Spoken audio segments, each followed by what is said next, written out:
bikin kaget saja. Kamu kenapa, Ahkam? Kota ini sedang tidak baik-baik saja. Emangnya kenapa? Coba lihat.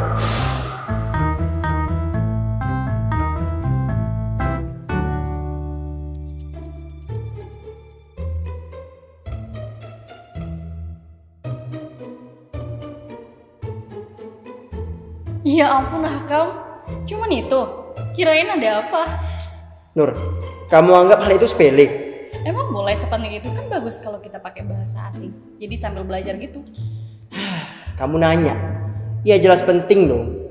Memang benar, mempelajari bahasa asing itu juga bagus. Tetapi sebagai bangsa Indonesia, kita patut mengutamakan penggunaan bahasa Indonesia.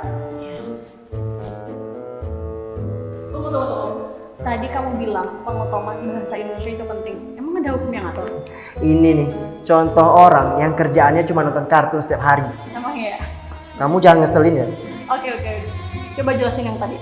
Oke, jadi pengutamaan bahasa Indonesia itu sudah diatur dalam Undang-Undang Nomor 24 Tahun 2009 tentang bendera, bahasa, dan lambang negara serta lagu kebangsaan. Oh, berarti ada pasalnya?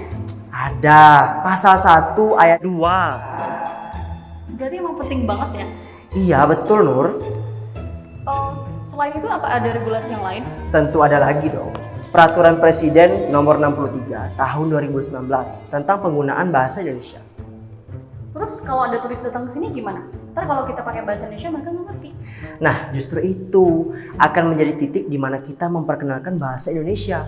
Karena penulisan bahasa Indonesia berada lebih utama dan mencolok dibandingkan bahasa asing dan daerah. Sehingga tiap penamaan ruang publik akan menjadi sarana edukasi bagi pengunjung baik dari dalam maupun luar Indonesia. Utama, mencolok maksudnya gimana? Maksudnya gimana? Ini semua salah ya.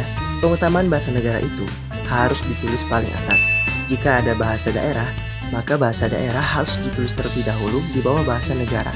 Lalu di bawahnya, barulah bahasa asing.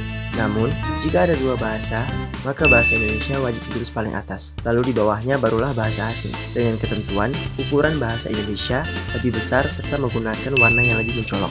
Maksudnya adalah agar bahasa Indonesia lebih jelas terlihat dibandingkan dengan bahasa daerah dan asing. Untuk bahasa selain bahasa Indonesia, baik itu bahasa daerah maupun bahasa asing, harus dibuat lebih kecil.